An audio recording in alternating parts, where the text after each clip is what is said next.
세상학교 성도 여러분 안녕하십니까. 수요 성역 공부 시간입니다.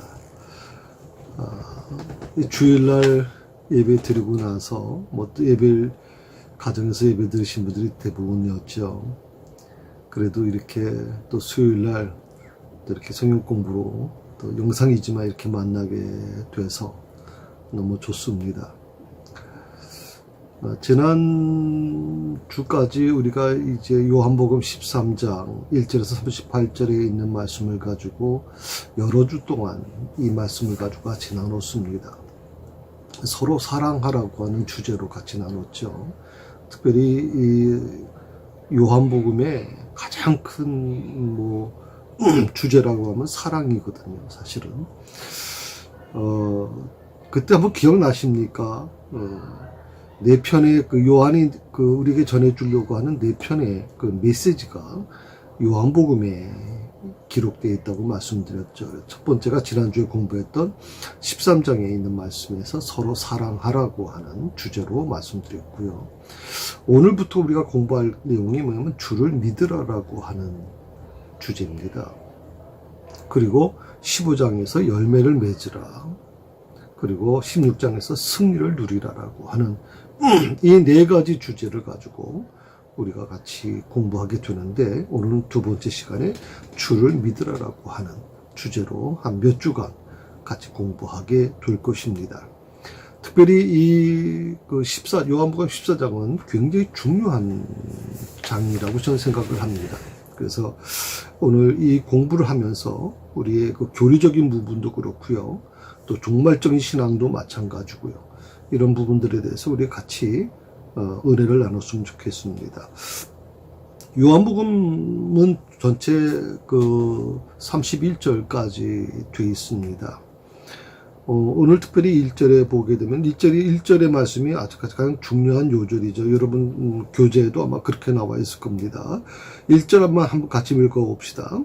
너희는 마음에 근심하지 말라. 하나님을 믿으니 또 나를 믿으라.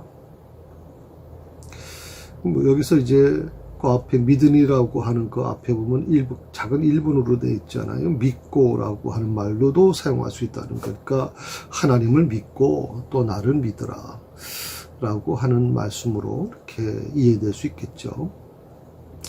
한번 여러분 교재에 보면 이제 네모칸이 안에 글이 있습니다. 그거 같이 한번 읽어볼까요? 예. 참된 믿음을 가지면 기쁨과 평안에 충만하게 됩니다. 오늘은 참된 믿음은 무엇이며 그 믿음을 어떻게 소유할 수 있는가를 배우게 됩니다. 잘 설명해 있는 것 같아요. 잘 설명되어 있어요. 참된 믿음을 가지면 두 가지가 충만하게 된다는 거예요. 첫 번째가 뭐예요? 기쁨이 충만하게 된다. 그리고 두 번째, 평안이 충만하게 된다. 이걸 역설적으로 다시 한번 바꿔 말하면 이렇게 되는 겁니다. 만약에 우리가 내 안에 기쁨이 없다, 내 안에 기쁨이 없고 오히려 두려움과 염려가 가득하다 하면 무슨 뜻이에요? 참된 믿음이 내 안에 없다는 뜻이에요. 자, 평안이 충만하다 그랬어요. 근데 내 안에 평안이 없어요. 계속 불안해요. 염려로 가득 채워져 있어요. 그 말은 무슨 뜻이에요? 믿음이 없다는 거예요. 참된 믿음이. 그러니까 참된 믿음을 가지게 되면 기쁨이 먼저 우리 안에 가득 채워져요. 환경이 중요한 게 아니에요. 그보다 더 중요한 것이 있다면 바로 기쁨이 우리 안에 충만한 거예요. 그리고 평안이 가득해져요. 어떤 두려움 앞에서도. 지난 주일날 우리가 특별히 다니엘서의 말씀을 같이 나누면서 사드락 메삭 아벳느고에 대한 말씀을 나눴죠.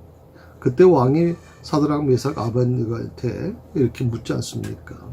너희를 이 풀무불 속에서 건져낼 자가 누구겠느냐? 어떤 신이 너를 구원하겠느냐라고 그렇게 묻고 있지 않습니까? 그런 도저히 상상할 수 없는, 거기서 말 한마디 잘못하면 다 죽음으로 갈 수밖에 없는데도 불구하고 사드락 메삭 아벳느고 다니엘의 세 친구들이 뭐라고 얘기합니까? 그리 아니하실지라도 우리가 믿는 하나님은 반드시 우리를 구원해 주실 것인데 만약 그렇게 하지 않으신다 할지라도 우리는 하나님을 절대 배신하지 않겠습니다.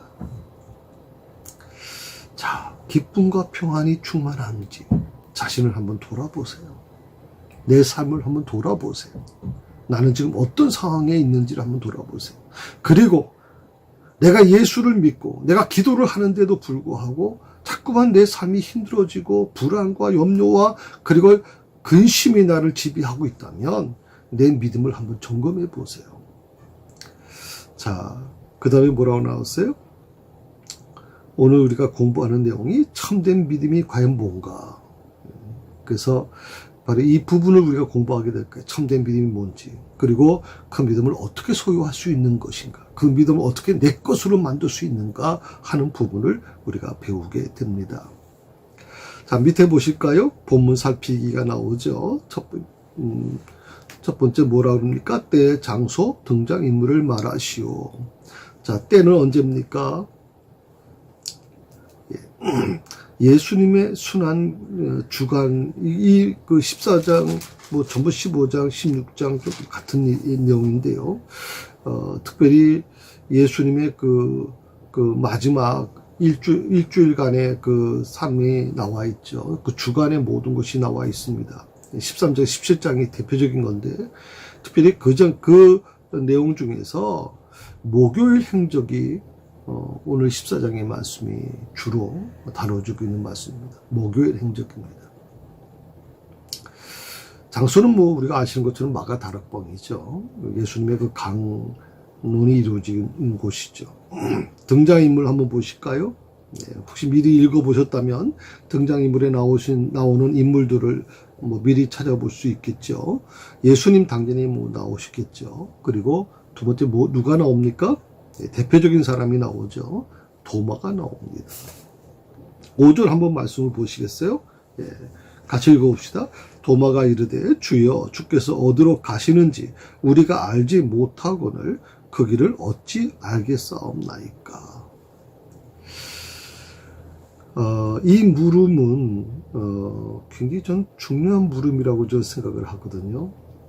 이 도마의 물음을 우리가 도마라고 생각하는 도마의 제자에 대해서 생각하면서 뭐 예수님과 3년 동안 동고동락하고 예수님의 모든 그런 기적의 사건을 보고 그 말씀을 들었으면서도 어떻게 이렇게 얘기하는가 생각할지 모르지만 사실 우리 모두가 다 이런 질문을 할 수밖에 없어요. 하고 있다고 생각해요. 주여 주께서 어디로 가시는지 우리가 알지 못합니다. 이 부분에 대해서 예수님께서 이제 설명해 주고 계시는 거고요. 또 8절의 말씀에 보면 누가 나와요? 빌립이 나옵니다. 이 빌립이라는 제자도 참 재밌는 제자죠. 뭐라고 그럽니까? 8절 같이 읽어봅니다. 빌립이 이르되 주여 우리 아버지를 우리에게 보여주옵소서. 그리하면 족하겠나이다. 아버지를 보여주소서. 자, 그리고 그 다음에 또 누가 나오나요? 22절을 한번 보시게 되면 가룟인이 아닌 유다가 나옵니다. 네. 이미 그 유다라는 이름이 사실 이 가룟 유다라는 건 가롯이라고 하는 그런 지역의 이제 유다라고 하는 뜻이고, 이것은 가롯 유다하고 구분하기 위해서 가롯인이 아닌 유다라고 이렇게 표현을 했습니다. 뭐라고 질문하나요? 주여 어찌하여 자기를 우리에게는 나타내시고 세상에는 아니하려 하시나이까. 아마 이 유다의 입장에서 보면 이해를 잘 못했을 거예요. 왜냐하면 우리에게 나타내신 것처럼 세상에도 나타내야 되는 거 아닙니까? 왜? 예수님께서 곧 이제 등극하셔야 되고 또 세상을 지배하셔야 될 부분인데 하는 이 부분에 대해서 제자들은 예수님이 드러내지 않는 것을 이해를 잘 할 수가 없었겠죠. 특히 유다가 아마 그런 부분에 대해서 예수님께 질문하고 있다고 생각을 합니다. 자, 여기서 가장 중요한 이제 질문이 거기서 나오죠. 제자들이 왜 근심할 수밖에 없었을까요? 첫 번째 질문입니다. 제자들이 왜 근심할 수밖에 없었을까요? 이걸 알기 위해서는 우리가 지난주에 공부했던 요한복음 13장 36절부터 또 14장 1절까지의 말씀을 우리가 나누어야 됩니다. 교재는 그렇게 나와 있습니다만은 사실 세 가지 의미라고 저는 생각을 하거든요. 제자들이 근심할 수밖에 없었던 이유. 첫 번째가 뭐냐면 21절부터 30절까지 내용이죠. 예수님께서 자신을 팔자에 대해서 말씀하셔요. 아마 이것은 아마 제자들에게서는 굉장히 충격적인 사건일 수밖에 없죠. 제자 중에 예수님을 팔자가 있다라고 하는, 배신자가 있다라고 하는 것이죠. 지적에 대해서 그들은 아마 충격을 받았을 겁니다. 두 번째가 뭐냐면, 그 제자들이 근심할 수밖에 없었던 이유가 바로 36절부터 38절까지 있는 말씀이죠. 그게 뭡니까? 베드로의 부인입니다. 베드로가 38절에 뭐라고 그럽니까? 진실로 진실로 내게 이르노니 닭 울기 전에 내가 3번 나를 부인하리라. 아마 제자들에게 있어서 아마 이 부분도 굉장히 충격적인 부분이었을 겁니다. 물론 자신들 중에 예수님을 배신할 거라고 하는 것보다는 좀 덜하겠지만, 그러나 자신들의 자기들과 같이 있던 제자, 특히 베드로 같은 건 수제자로 인정받을 정도 아닙니까? 제자 중에 대표적인 제자 아닙니까? 그런 수제자인 베드로가 예수님을 부인하게 된다. 그것도 3번씩이나 부인하게 된다. 라고 하는 이 예수님의 예언은 아마 굉장히 좀 충격적이고 근심이 될 수밖에 없었을 거라고 생각이 들죠. 그리고 그 33절에 있는 말씀에도 마찬가지일 거라고 생각을 합니다. 13장 33절에도 아마 같은 내용일 거라고 생각하는데, 주님이 제자를 떠나신다는 내용이 거기에 나올 거거든요.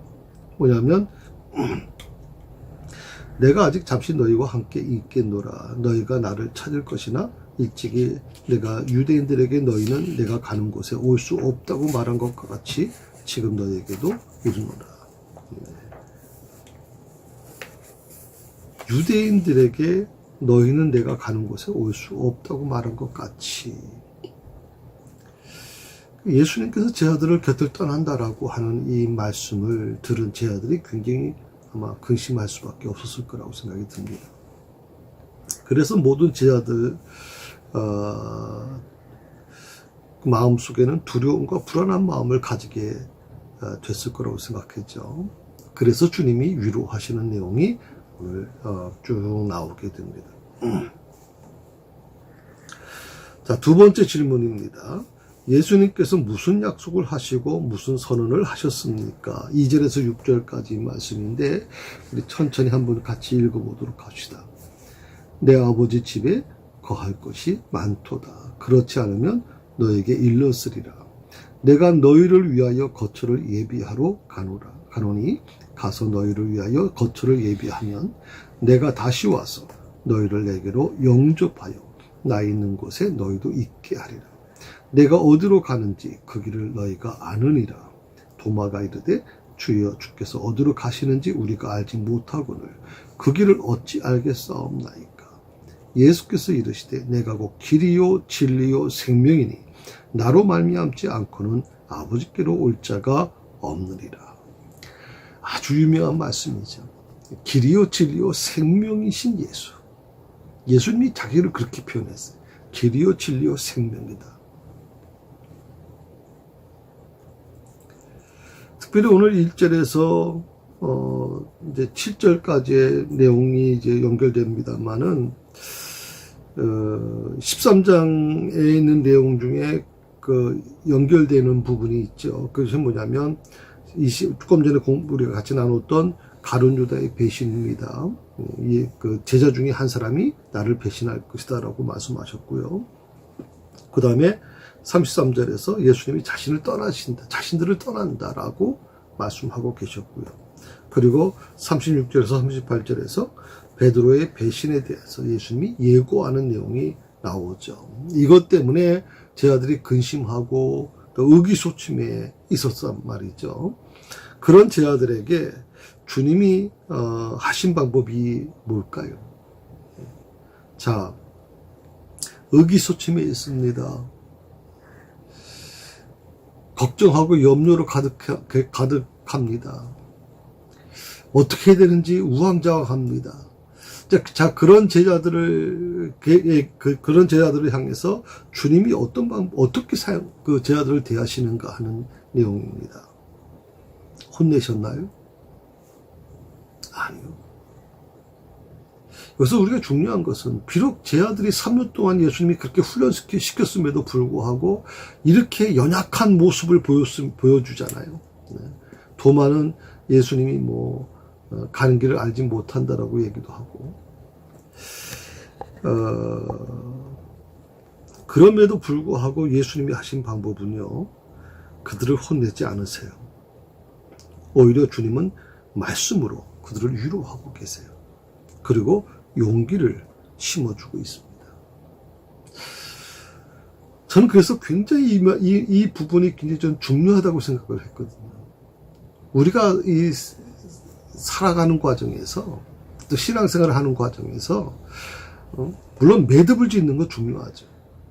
옳고 그름을 따지는 것도 중요해요. 그런데 예수님께서 제자들을 대하시는 방법은 그러지 않으셨어요. 연약한 의기소침해 있는 이 제자들에게 오히려 말씀으로 위로하고 용기를 심어주더라는 거죠. 2절의 말씀에 이렇게 말씀합니다. 내가 너희를 위하여 거처를 예비하러 간다. 불안해하는 제자들에게 거처를 예비하러 가는 거야. 내가 잠시 너희를 떠나 있지만 염려하지 마. 그것은 내가 영원히 너희를 떠나 있는 게 아니야. 너희를 위해서 거처를 예비하기 위해서 가는 거야. 라고 말씀하면서 위로하고 있고요. 3절의 말씀에 뭐라고 말씀하시나요? 나 있는 곳에 너희도 있게 할 것이다. 나 있는 곳에 너희도 있게 한다. 자, 이보다 더 큰 축복이 어디 있겠어요? 이보다 더 큰 위로가 어디 있겠어요? 네. 자, 6절의 말씀에 보게 되면 더 구체적으로 나오죠. 내가 곧 길이요 진리요 생명이라. 이 말씀을 들을 때 아마 제자들이 굉장히 큰 위로를 받았을 거라고 생각을 합니다. 먼저 주님은 이 불안해하는 제자들에게 어떻게 말씀하시나요? 두 가지로 얘기하시거든요. 첫 번째가 1절의 말씀 속에서 마음에 먼저 근심하지 말라고 말씀하세요. 마음에 근심하지 마라. 비록 아까 조금 전에 말씀드린 것처럼 세 가지 이 부분, 가룟 유다의 배신, 예수님의 제자 중에 한 사람이 배신한다는 거, 그리고 예수님이 자기들 곁을 떠난다는 거, 그리고 베드로가 세 번이나 예수님을 부인한다는 그 예수님의 예고를 듣고 나서 불안해하는 제자들. 그런데 예수님께서 제자들에게 하신 말씀, 제자들을 대하실 때 어떻게 대하세요? 마음에 근심하지 말라는 거예요. 그 위로를 주신단 말이죠. 그리고 두 번째로 하나님을 믿으니 나를 믿어라. 권면하고 계세요. 위로와 권면입니다. 마음에 근심하지 말라는 것은 위로고, 하나님을 믿으니 나를 믿으라라고 하는 말씀은 권면입니다. 그리고 자신의 떠남이 결코 제자들과의 영원한 단절을 의미하는 것이 아님을 분명하게 말씀하고 계시는 것이죠. 여기서 사용한 이 단어가 참 중요한 단어입니다. 1절에 그 마음에 근심하지 말라라고 얘기할 때 이 마음이라고 하는 게 중요한데요.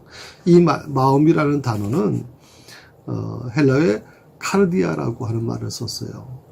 이 카르디아라고 하는 이 마음이라는 단어는 인간의 육체와 대비되는 지정의를 말하는 것인데, 조금 더 구체적으로 말씀드리면 신앙이 깃드는 곳입니다. 신앙이 깃드는 곳. 마음이 뭐냐? 신앙이 깃드는 곳입니다. 지정의를 말하는 것이죠. 그런데 그것은 바로 신앙이 깃드는 곳이에요. 그래서 마음이 근심한다라고 하는 것은 세상의 걱정으로 인해서 믿음이 퇴조되고 있다는 뜻이에요. 신앙이 깃드는 곳이에요. 믿음이 생성되는 곳이에요. 믿음이 머물러 있는 곳이에요. 그런데 그 믿음이 세상의 근심으로 인해서, 마음의 근심함으로 인해서 퇴보되는 거예요. 믿음이 약해져 가는 거예요. 주님은 이 제자들의 영적 퇴보를 경계하고 계세요. 성도 여러분, 마음을 여러분 굳게 하셔야 돼요. 마음을 빼앗기시면 안 돼요. 사단이 내 마음에 들어와서 내 마음을 휘젓고 다니게 하시면 안 돼요. 마음은 신앙이 깃드는 곳이에요. 그러므로 마음을 지키셔야 돼요. 굳건하게 지키셔서 사단이 들어오지 못하도록 우리를 컨트롤해야 된다고 생각을 해요.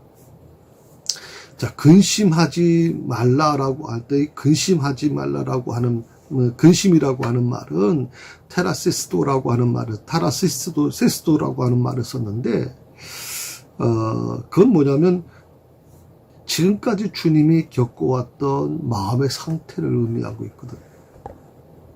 그 마음의 상태가 뭡니까? 11장 31절에 보면 이런 말이 나오거든요.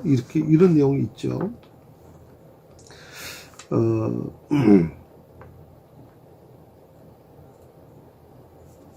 33절입니다. 예수께서 그가 우는 것과 또 함께 온 유대인들이 우는 것을 보시고 심령이 비통히 여기시고 불쌍히 여기셨다. 심령이 비통하다. 나사로의 죽음을 바라보시면서 예수님께서 심령이 비통하다는 표현을 썼어요. 또 12장 27절에 보게 되면 지금 내 마음이 괴로우니 무슨 말을 하리요.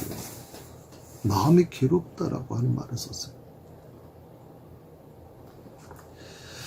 자, 이런 모든 것들이 아마 같은 연결될 거라고 생각이 듭니다. 그러니까 주님은 나사로의 죽음을 통해서 주님이 친히 겪으셨던 그 괴로움을 다시 회상하고 계시는 거예요. 그러면서 두려움에 휩싸여 있는 이 제자들, 근심에 휩싸여 있는 이 제자들을 위로하고 있는 것이거든요. 왜? 예수님도 겪으셨으니까. 사랑하는 나사로의 죽음을 통해서 죽어있는 나사로를 바라보면서 심령이 아주 괴로웠던, 심히 괴로웠던 그 마음을 기억하시면서 제자들을 위로하고 계시는 거예요. 이 근심하지라고 하는 말은 그렇지만 여기 보면 말라라고 하는 말을 썼어요. 말라라고 하는 말은 행동을 금지하는 의미예요. 근심하는 것을 즉시 그만두라라고 하는 거거든요. 명령이에요. 근심할 수 있잖아요. 그러나 사람이 뭐 여러 가지 어려운 일이 있으면 다시 근심할 수 있잖아요. 물질적인 문제, 또 건강의 문제, 여러 가지 문제로 인해서 또 요즘 뭐 코로나19 사태로 인해서 여러분 항상 불안해 하잖아요, 지금. 사업도 어렵고, 여러 가지 다 어려우니까 근심하잖아요. 그런데 그 근심하는 그 부분에 대해서 예수님께서 뭐라고 말씀하시냐면, 내 마음에 근심하지 말라 하는 말씀이에요. 왜? 마음이 신앙이 깃드는 곳이기 때문에 그 마음을 빼앗기지 말라는 거죠. 그리고, 즉시 근심하는 것을 그만두라라고 명령하고 계십니다. 이 말씀을 돌아보면 근심이 내 안에 들어오게 하는 거, 그것도 어떻게 보면 내가 열어주고 있는 거 아닐까요? 그러므로 예수님 말씀대로 근심하는 것을 그만두라라고 하는 이 말씀, 명령을 우리가 깊이 생각해 봐야 된다고 저는 생각해 봅니다. 그 1절 그 다음에 이런 내용이 나옵니다. 하나님을 믿으니 또 나를 믿으라. 하나님을 믿으니 또 나를 믿으라. 계속해서 하나님을 믿고 또 나를 믿으라고 해요. 진행형이에요. 하나님, 과거에 내가 뭐 이렇게 하나님을 열심히 믿었어요. 과거에는 막 이렇게 기도 열심히 했어요. 과거에는 이렇게 직분 받아서 열심히 봉사했어요. 과거에는 어땠어요? 라고 하는 과거에서 머무는 신앙이 아니라 이것은 계속되는 거예요. 10년 전이나 지금이나 나는 하나님을 믿고 하나님을 의지하고 갑니다. 10년 전에도 내가 은혜 체험한 그 체험이 지금도 계속 예수님의 살아계심을 믿고 예수님을 의지하는 믿음을 가지고 갑니다.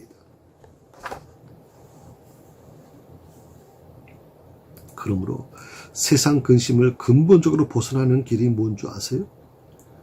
주님을 통한 하나님에 대한 믿음을 갖게 되는, 믿음을 소유하셔야 돼요. 다른 거 필요 없어요. 주님을 통해서 오는 이 하나님에 대한 믿음이 우리 안에 있다면 우리의 환경이 어떻든 간에 사드락 메삭 아벳느고와 같이 풀무 앞에서도 두려워하지 않을 수 있죠. 2절 한번 보시겠어요? 예. 자, 같이 한번 읽어봅니다. 2절. 내 아버지 집에 거할 것이 많도다. 그렇지 않으면 너에게 일렀으리라. 내가 너희를 위하여 거처를 예비하러 가노니. 내 아버지 집에 거할 것이 많다. 거할 곳. 헬라어에서 모나이라고 하는 말을 썼는데, 이 말은, 거할 것이라고 하는 말은 요한복음에 2절이 나와요. 오늘 2절의 말씀에 나오는 말씀, 거할 것이라고 하는 말이 나오고, 23절 한번 보시겠어요? 예, 23절을 같이 한번 봅시다. 예수께서 대답하여 이르시되 사람이 나를 사랑하면 내 말을 지키리니 내 아버지께서 그를 사랑하실 것이요 우리가 그에게 가서 거처를 구하 함께 하리라. 거처. 여기서 거처라는 말을 썼거든요. 이 두 단어, 거할 곳, 거처라고 하는 이 단어는 굉장히 잘 사용하지 않는 단어예요. 요한복음에 나오는 희귀한 단어라고 그렇게 얘기할 수 있어요. 잘 사용하지 않는 단어이기 때문에 그렇습니다. 자, 거할 곳 2절에 23절에 거처라고 하는 말.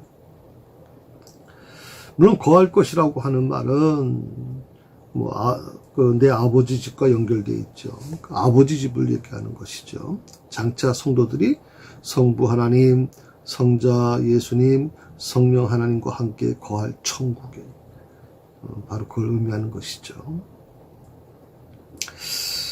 3절에 보게 되면 같이 보십시다. 그들이 3절에 가서 너희를 위해 거처를 예비하면 내가 다시 와서 너희를 내게로 영접하여 나 있는 곳에 너희도 있게 하리라. 여기 보면 이제 한 3가지가 나와 있습니다. 거처를 예비한다. 가서라고 하는 말을 먼저 썼어요. 거처를 예비하러 가노니 2절에 가서 너희를 위하여. 가서. 무슨 뜻이에요? 예수님이 승천하실 것을 보여주는 것이죠. 예수님이 떠나신다는 뜻이 이 세상에서 제 아들의 곁을 떠나고 또 이 땅에 있는 모든 사람들을 떠나서 하나님이 계신 그 나라로 가신다는 거거든요. 그게 예수 주님의 승천을 의미하는 것이죠. 그 다음에 또 뭐가 있어요? 거처를 예비하면 천국을 준비하겠다. 거처를 예비하면 이라는 뜻이 내용이 있고요. 그 다음에 내가 다시 와서 예수님의 재림을 설명하고 있죠. 3가지가 나오는 겁니다. 가서 너희를 위하여 거처를 예비하면 천국을 준비하는 것이요. 승천과 천국을 준비하는 것이고, 내가 다시 와서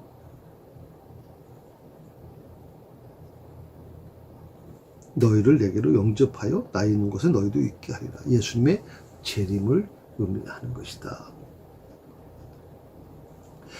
자, 거처를 예비하러 가노니 라고 하는 말 속에는 주님은 우리가 가게 될 천국을 예비하러 가신 여호와 이레의 하나님으로 우리와 함께 하신다. 여호와 이레. 하나님이 함께 하시는 것이죠. 하나님이 함께 하시는 것. 또 에스겔 35장 10절에 보게 되면 여호와 삼마의 하나님이시다 그랬거든요. 여호와 삼마. 여호와께서 거기 계신다. 여호와 이레, 여호와께서 하나님께서 우리와 함께 하신다. 나와 함께 하신다. 여호와 삼마, 여호와께서 거기 계신다. 48장 35절에 에스겔 48장 35절에 보면 그 성읍의 이름을 여호와 삼마라 하더라. 자, 여호와 이레, 여호와 삼마 좀 기억해 두시면 좋겠어요. 자, 4절에서 6절의 말씀, 가장 중요한 부분이 바로 그거죠. 오늘 주님께서 제 아들이 알 거라고 말씀하시고 이 말씀을 하셨던 것 같은데, 내가 어디로 가는지 그 길을 너희가 안다라고 말씀하셨거든요. 안다. 그런데 도마가 갑자기 이렇게 질문합니다. 주여, 주께서 어디로 가신지 우리가 알지 못합니다. 라고 해요. 주님은 아신다? 도마는 모른다. 알지 못한다. 그 길을 어떻게 알겠사옵나이까? 라고 물어요.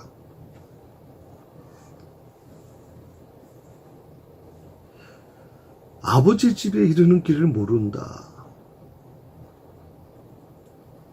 자, 그렇게 이제 도마가 질문하니까 주님은 우리가 요한복음의 특징이 뭐냐면 이런 말씀을 드렸어요. 나는 뭐뭐이다. 나는 목자이다. 나는 뭐 양의 문이다. 이렇게 말씀 드렸잖아요. 뭐뭐이다. 이게 요한복음의 특징이잖아요. 나는 뭐뭐이다라고 하는 선언 형식인데 예수님께서 바로 이 선언 형식을 통해서 이제 답변하고 계시죠. 예수께서 이르시되 뭐라 그랬어요? 내가 곧 길이요 진리요 생명이니 나로 말미암지 않고는 아버지께로 올 자가 없다. 자, 여기서 중요한 게 뭐냐면 주님은 우리를 하나님께로 인도하시는 분이다. 내가 10장 9절에 내가 문이다라고 얘기하죠. 내가 문. 문이라는 게 뭐예요? 통과하는 과정이잖아요. 통로라고 얘기하잖아요. 통로. 예수님은 하나님 아버지께 가는 통로예요. 예수님을 통하지 않고서는, 그래서 구원에 이르는 길은 오직 다른 길이 없어요. 예수 그리스도 외에는, 예수님, 하나님 아버지께서도 말씀하신 것처럼 아들 예수 그리스도의 이름 외에는 다른 이름을 준 적이 없다고 말씀하셨거든요. 그런데 왜 이상한 일들이 자꾸만 일어날까요? 요즘에 문제가 된 신천지도 이만희 씨, 자기가 무슨 메시아라고 얘기하고 구원자라고 얘기하잖아요. 이단들의 특징이 뭡니까? 예수님이 구원의 길인데, 구원에 이르는 길은 오직 예수님밖에 없는데, 자기가 무슨 구원의 길을 인도한다고 얘기한단 말이죠. 사이비 이단들 대부분이 다 여기에 걸려 있습니다. 자, 주님은 우리에게 생명을 주시는, 새 생명을 풍성하게 주시는 생명의 원천이시라고 하는 것을 우리는 꼭 기억하셔서 예수 이름 외에 다른 이름을 두지 마십시오. 믿지도 마시고 또 다른 이름에 대해서 관심조차 두지 마십시오. 오직 예수 그리스도만이 우리의 구원을 허락해 주신 이름이다. 요한복음서에는 주님의 속성을 드러내는 여러 가지 명칭들이 등장해요. 요한복음 1장 1절에 나중에 한번 여러분 찾아보세요. 성경을. 요한복음 1장 1절에 보게 되면 말씀이다. 태초에 말씀이 계셨다. 말씀을 하시잖아요. 말씀이라고 하는 단어가 나오죠. 예수 주님에 대한 설명이죠. 그러면 하나님이라고 표현하죠. 이 말씀이 곧 하나님이시다. 그리고 1장 9절에 보게 되면 참빛이라고 얘기했어요. 참빛. 네 번째로 독생자라고 1장 14절에 보면 독생자라고 표현했고요. 1장 29절에 보면 하나님의 어린 양이다. 어린 양.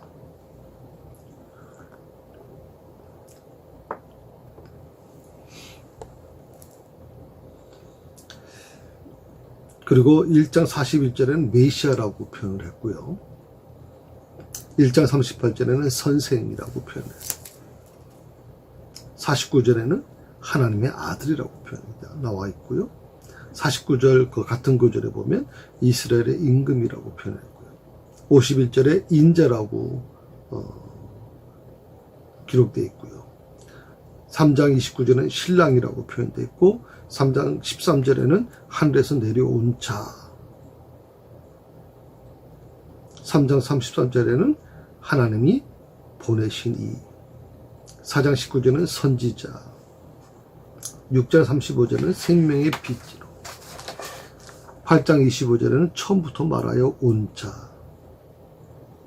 10장 7절에 양의 문이라고, 아까 좀 전에 말씀드렸죠. 문이라고 표현 나와 있어요. 그리고 10장 11절에 선한 목자라고 기록되어 있어요. 11장 25절에 부활이요 생명이라고.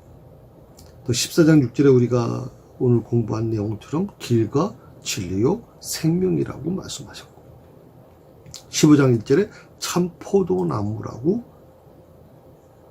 표현하고 있어요. 그리고 15장 13절에 15절에 친구다.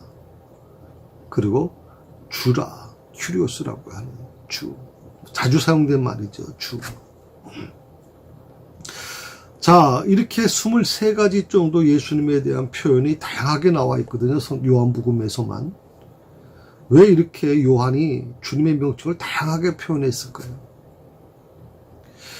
어떻게 보면 이런 표현들은 다른 그 공관복음서도 그렇고 다른 성경에는 잘 볼 수가 없는 표현들이거든요. 근데 요한복음에서 23가지를 예수님을 표현한 이유가 뭘까요? 다양하게 그 예수님을 명칭을 표현한 이유는 그것은 그만큼 요한이 보았을 때 주님의 사역이 다양했다는 것을 의미하는 겁니다. 다양했다는 것을 보여주는 것이죠. 여러분도 마찬가지죠. 활동 영역이 넓어지면 그만큼 불려지는 명칭도 다양하잖아요. 남편이 될 수 있고, 또 부모님에게는 자식이 될 수 있고, 자식한테는 아버지가 될 수도 있고, 어머니가 될 수도 있죠. 그 다음에 밖에 나가게 되면 누구 엄마가 될 수도 있고, 또 회사에서 과장님, 부장님이 될 수도 있고.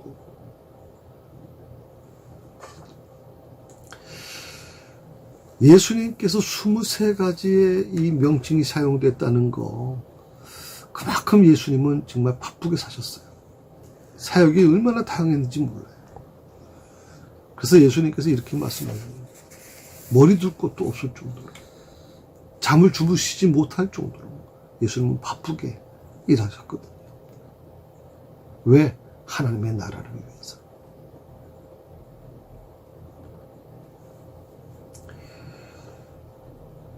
주님은 자신이 제 아들 곁을 떠나는 것이 하나님 나라에서 처소를 예비하기 위한 것임을 분명히 밝히고 있어요. 그런데 비록 지금은 제 아들 곁을 떠나는데 이것이 영원히 떠나는 것이 아니라 잠시 떠난다라고 표현하고 있거든요. 잠시.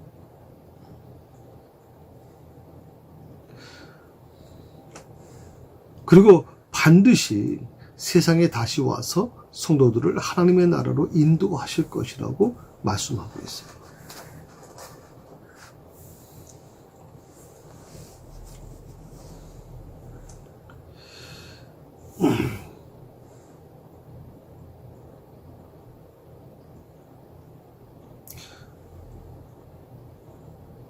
어떻게 보면 예수님의 그 재림을 사모하는 성도들은 우리가 항상 주일날 예배 때마다 마라나타를 부르지 않습니까? 주 예수여 어서 오시옵소서. 과연 그 찬양의 의미를 알고 부르는 사람이 과연 얼마나 있을까요? 정말 주님이 재림하시기를 여러분 원하시나요? 주님이 재림하시는 것을 사모하고 계시나요? 주님이 재림이 임한다는 것은 우리의 생명, 이 땅의 생명이 끝난다는 뜻이거든요.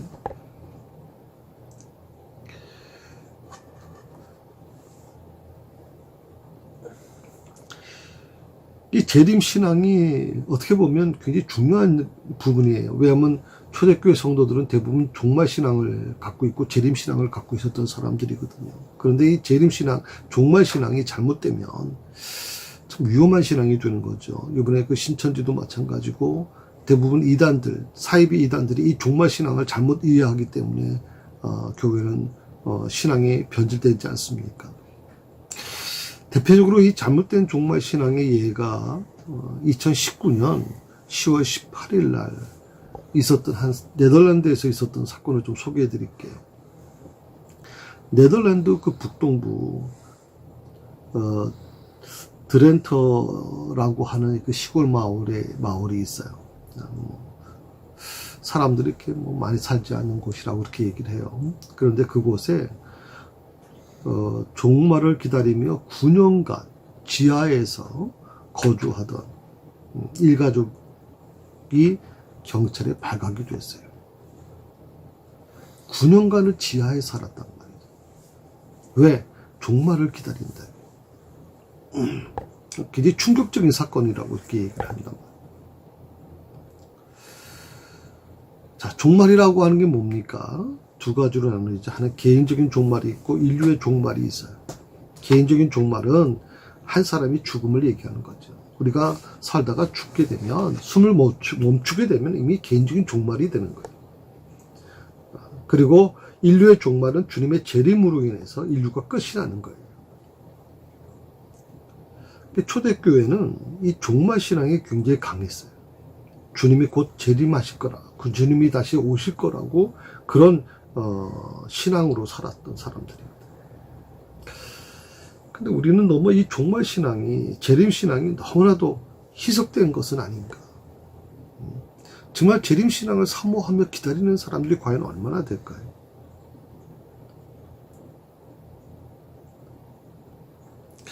어떻게 보면 이 종말적 신앙은 굉장히 우리에게 필요하다고 생각을 하는데, 그것은 이 종말적 신앙의 가장 중요한 게 뭡니까? 오늘이 나의 첫날이 되고 마지막 날이 될 수 있다는 자세로 하루를 사는 거예요.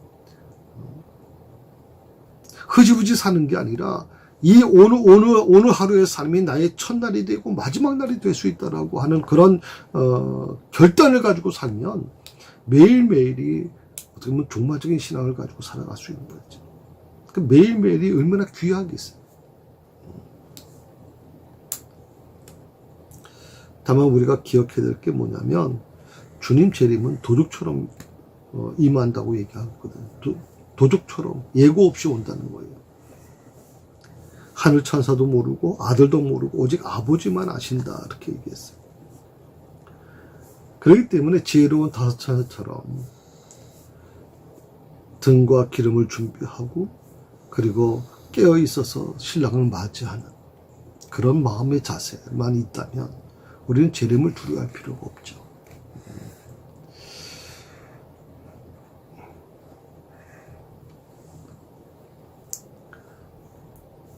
그래서 마라나타의 찬양을 우리가 부르면서 그냥 뭐 예배 순서 중에 하나니까 그냥 그렇게 부른다고 생각하지 마시고, 좀 앞으로는 주 예수의 옷이 없어서 마라나타 마라나타라고 하는 이 찬양을 부를 때 좀 마음속에 정말 이 종말적 신앙을, 주님의 재림 신앙, 재림을 기다리는 신앙으로 우리가 이 찬양을 좀 불렀으면 좋겠다 생각을 해요.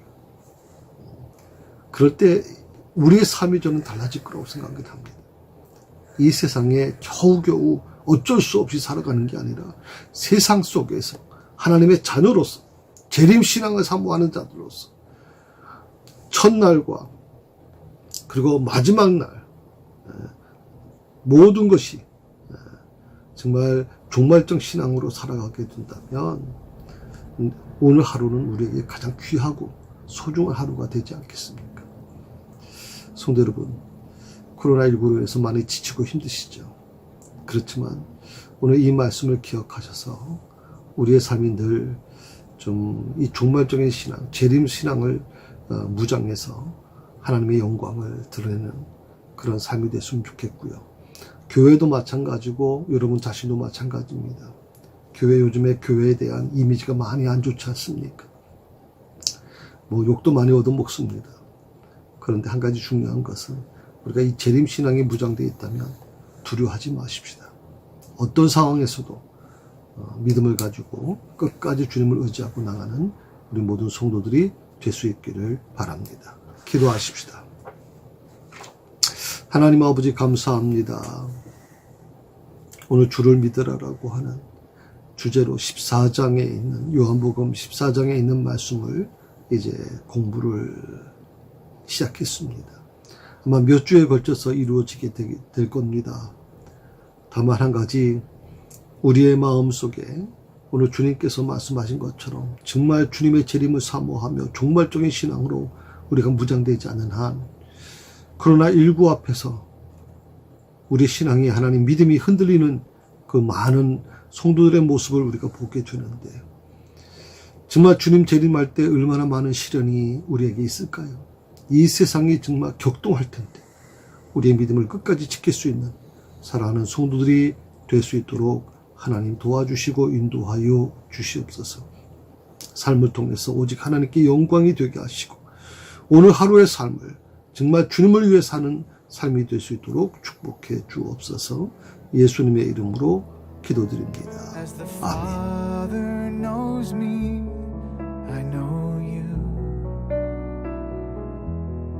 I know you, I know you.